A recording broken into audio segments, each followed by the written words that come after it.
Good afternoon, everyone. What if the cities of the future automatically got better over time and as people used city services? What would that possibly look like? First, let me explain the underlying concept. This is the Tesla Autopilot in action, and I think it's a great analogy for the future of digital business and society as a whole. As each Tesla car drives along the street, it's using sensors, the Internet of Things, to gather vast amounts of big data. Then it's using algorithms, machine learning, artificial intelligence to turn that data into a superior driving experience. That's a lot of what digital business is all about, using these latest technologies to improve products and services. But Tesla's taking it to a whole new level. They've essentially turned themselves into a massively parallel learning machine. Each car is gathering data, sharing it with headquarters, but then it's available to every other car on the street, which means that even if your car has never been on that particular street or been in that particular situation, it knows what to do.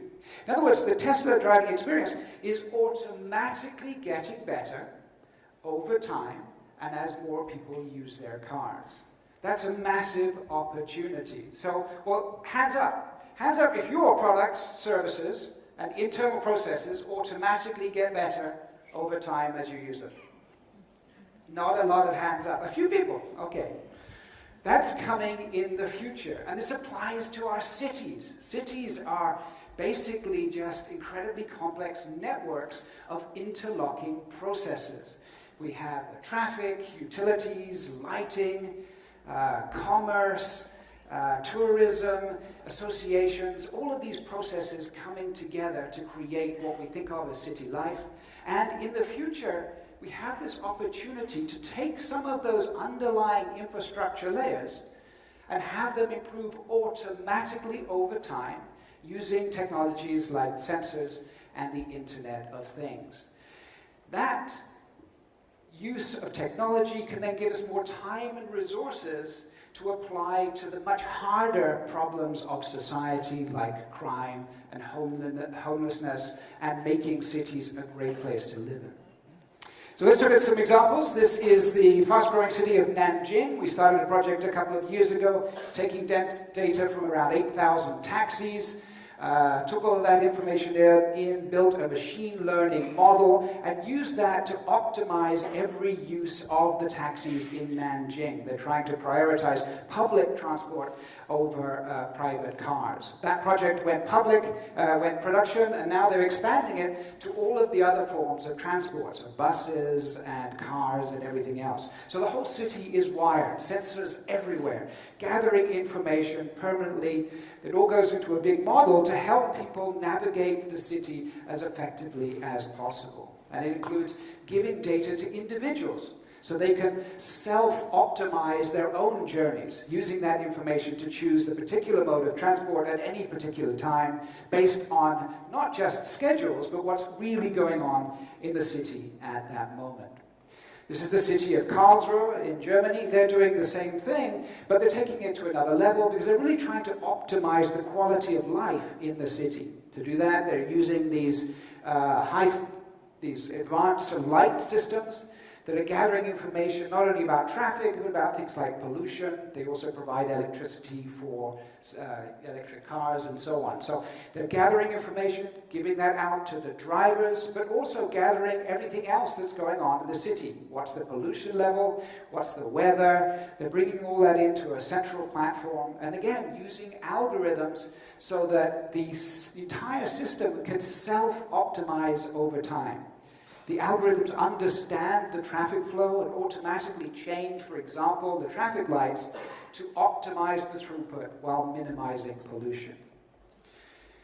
But it's not only about things like traffic. You can also self-optimize tourism, for example. This is an application we built for the city of Barcelona to help tourists get access to all of the wonderful sites of that city. But it helps tourists self-optimize their time and the use of tourism resources. So, for example, if there's a long wait for the Sagrada Familia, it might say, hey, look, over here, just a couple of miles away, there's another great thing to go visit, the Park Güell. Why don't you go there and go to see the Sagrada Familia later? So again, we're self-optimizing the city by spreading out the tourists evenly across all of these different resources. We did something very similar for Disneyland Paris a few years ago.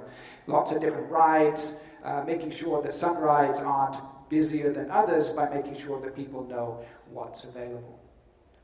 This is Buenos Aires, the capital of Argentina. They've taken all of these lessons on board and more. They're rapidly becoming an e-city, trying to use sensors and algorithms in everything they do. For example, the last few years they had a lot of flooding, so they replaced their existing systems with a network of sensors they've introduced into every part of their water system. This helps them optimize water use, but also detect well in advance if any pipes are getting blocked so that they can intervene long before there's any flooding, before they used to find out too late. They do things like optimize the garbage trucks. So the garbage truck routes are constantly changing based on the actual amount of rubbish and the predicted amount of rubbish in different locations on different days. And they're even using the citizens of Buenos Aires as sensors. So if you see a broken paving stone or manhole, you can take a picture of it, tag it with GPS, upload it to social media.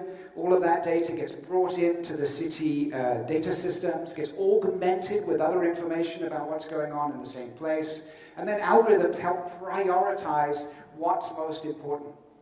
Every city has limited resources. This makes sure that the limited resources goes towards the projects that make the biggest difference to their citizens' lives.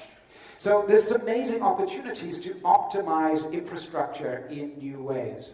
But every technology is powerful, so there are also some dangers that we should be aware of, and as citizens, we have to take account of. Ethics becomes very important when you're gathering this much data. For example, facial recognition is now becoming a very powerful technology, and we can see the future in countries like China. They have lots and lots of cameras, they don't have any pesky privacy laws, and so they're busy monitoring everything, everywhere, at every moment. So they have a big national database of everybody's faces, and so they can track everybody's behavior. It does have some practical uses. You can go and buy a hamburger using just your face. But they're also using, for example, to predict and detect crime. These people are jaywalking, for example, or even just disruptive behavior, whether it's in a department store or just tracking suspected criminals' positions over time. Recently they had a big concert, and they scanned the crowd of several thousand people and picked up the 10 people that had outstanding arrest warrants. Now, it's not just in China, this is going on in places like the US. So we have to be very aware that there's a powerful technology, but we have to be aware of the ethics. Just to show you at what point China has taken this, this is a public park in Beijing. And they had a terrible crime problem in that everybody kept stealing all the toilet paper. And so now, you see that black box on the left, you have to have your face scanned and recorded before you get given some toilet paper that you can take into the bathroom with you. So I think we can all agree that that's probably taking these technologies just a little bit too far.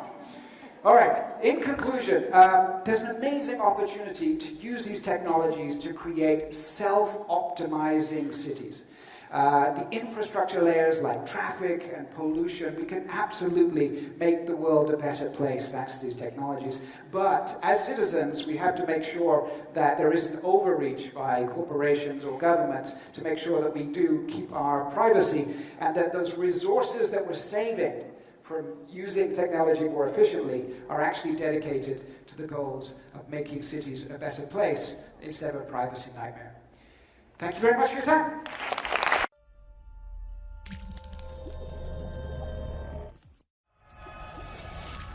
By corporations or governments to make sure that we do keep our privacy and that